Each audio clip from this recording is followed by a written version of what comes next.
out in front. Now we're on board with Gavin Harlan. Harlan, very talented young driver here, not qualifying the way he's wanted to just yet this weekend as he puts some pressure on Potts. Goes to the inside. Is Potts going to let him go? He may be forced to go wide. Yes, he pushes him wide, side by side, off the Toyo Tires ramps for Potts and Harlan. Oh, someone has to give him. Potts almost lost control of that. Take a look at some replays, and Hines, he's aggressive this year. He's got so much confidence aboard that number 57. Says to Nolan, get out of the way. I want to win here today. Look at these guys. Look at Cole Potts in the 60. Hallmark Just.com truck kicks the rear end out. Just gets it together there. Harlan moves in front of him. Nolan, I want off this next ramp. I'm going to do what I got to do to make it happen. Hildebrand getting a little sideways there as well. He has now got his sights set on the number 1 of Paul the Dude Morris. So Nolan from pole has gone back to 12th position behind Brabham and Gordon. So Lyndike Jr. grabs the race lead at the top, and look at the Hoff trying to push his way through with his teammate, if you like, in the road pod colours this weekend. For 25, so that's bad news for everyone because Ari's fast. These guys are battle out. It is at times. He's led plenty of races, but it just hasn't come up with the W next there. Who was that led? It was...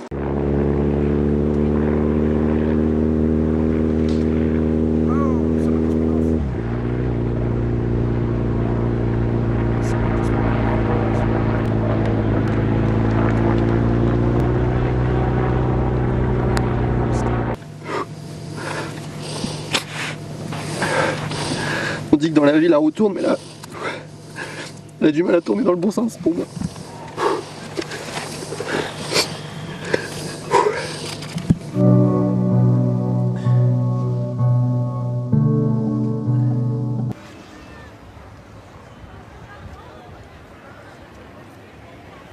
Olha só onde escapou. O Galídio escapou um pouco mais à frente. Não me pareceu o carro dele estar numa situação perigosa para a entrada do safety car. Mas a direção de prova sim entende. Ele foi tocado pelo Alan Kodair, hein?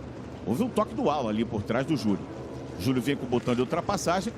Me parece que foi tocado pelo Alan e deu essa escapada.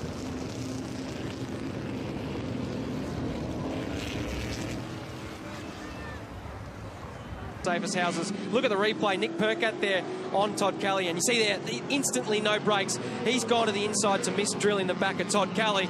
He's gone across the inside of the tyre bundle, backed his car into the rear of Lee Holdsworth, and it has opened the back of that BJR Commodore up, taking the rear windscreen out. I've never seen one of the new rear windscreens break like that. And I think this was a case of, well, I either hit Todd Kelly or I bail out of that and try and avoid and get lucky and avoid everyone.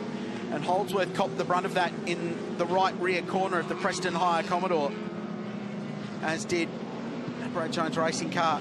Incredible livery for this weekend. And gee, what started out as a really promising day for Brad Jones Racing ends terribly. And there's Nick. So he's pretty keen to get over to Lee and just let him know that it wasn't him trying. No brakes. Oh, yeah. There you go. So Nick, across the Rolex sign at the inside of turn 1, and he was speaking about braking. I think there was none of it going on there. That's either a brake failure or a stuck throttle. Nick did his absolute very best to get to the inside, but unfortunately tagged Lee Holdsworth, and that's taken the wind out of him. Good to see him out of the car, but you never like to see cars doing 250k an hour and having no stopping ability. That's a big impact. Huge initial... Oh, man, look at the damage to the back of the Brad Jones Racing Commodore. We're under safety car. Naturally, that car in a dangerous position, and Lee was nearly past. He nearly got that gap between the cars.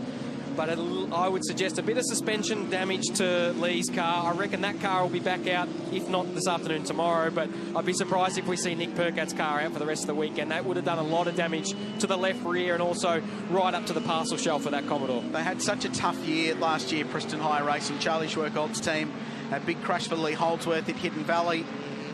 Destroyed a car, had to get a new one built, turned it round. They had replacement drivers in their cars. Really tough initial season in supercar racing for that outfit since moving across to Holden. And just looking to stay out of trouble this weekend and learn and get up to speed. You're right about the damage and popping that rear screen out.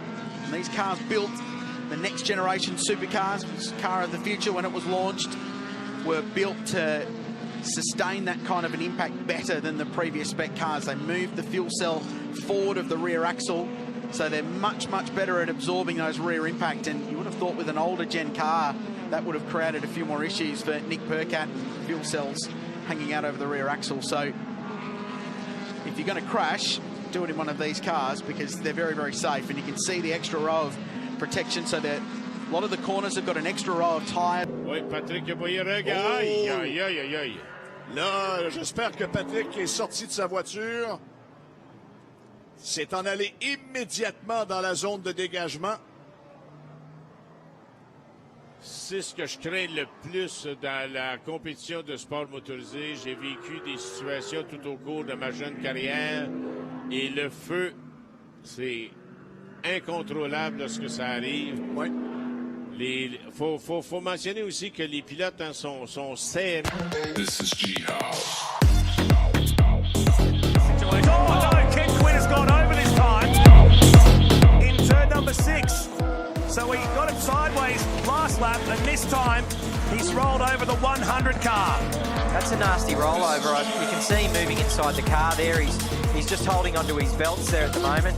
Ken would definitely be shaken up right now. He just caught the tail end of it, and the car. This is G-House.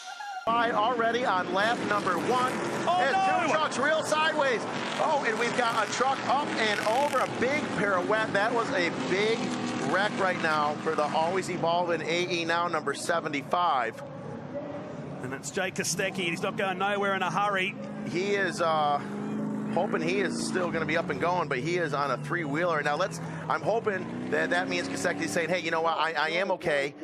Crazy hard hits. You can see the cage there. Everything's intact. Everything's in good shape, except now he is down to a 3-wheeler. That was a wild ride right there for Kostecki. That's a lot of damage to this truck. I haven't seen a truck pull apart like that in a long, long time. And they're warned about this going side by side through here in the driver's briefing this morning.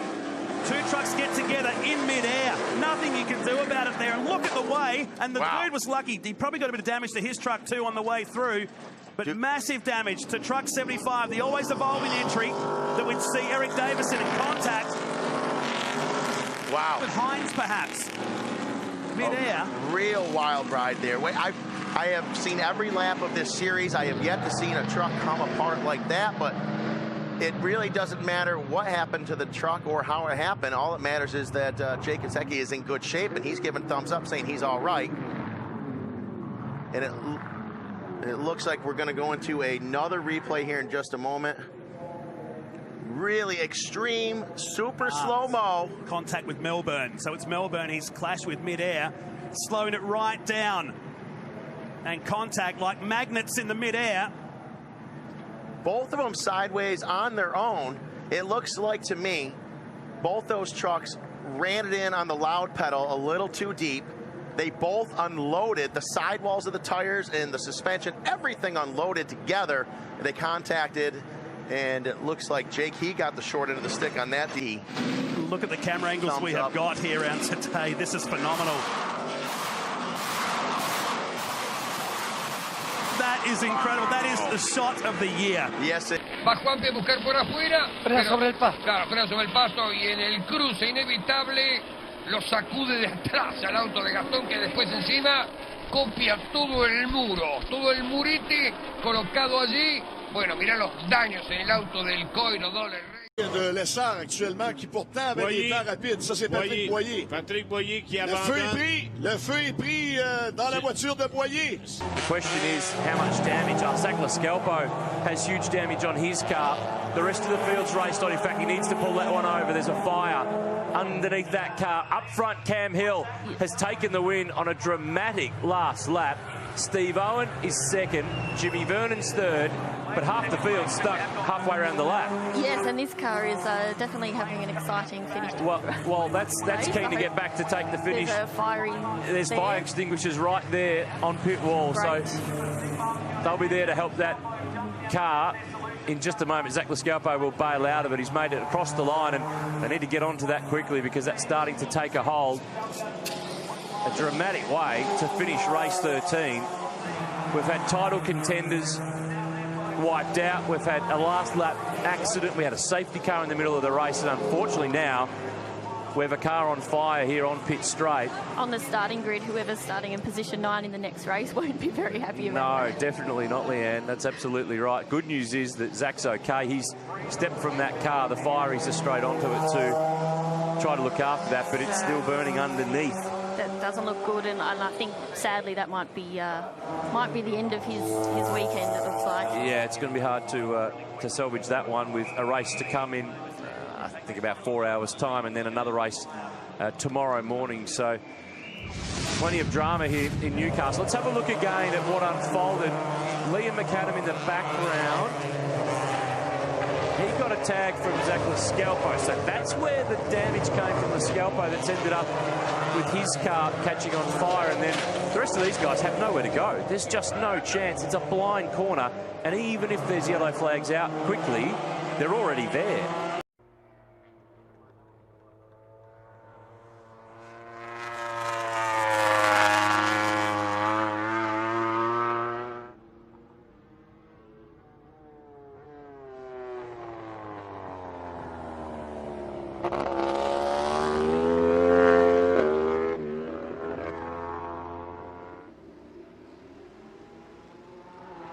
Out. Yeah, here's the replay. Second ramp, so he's in that gaggle of trucks coming towards you right now. This is going to be a highlight we'll see so many times. The wheel parts ways. Look where it goes. And just gives the bridge a shake. Now, just to reassure people, nobody can walk across those bridges when this race is on. Look at that wild, wild ride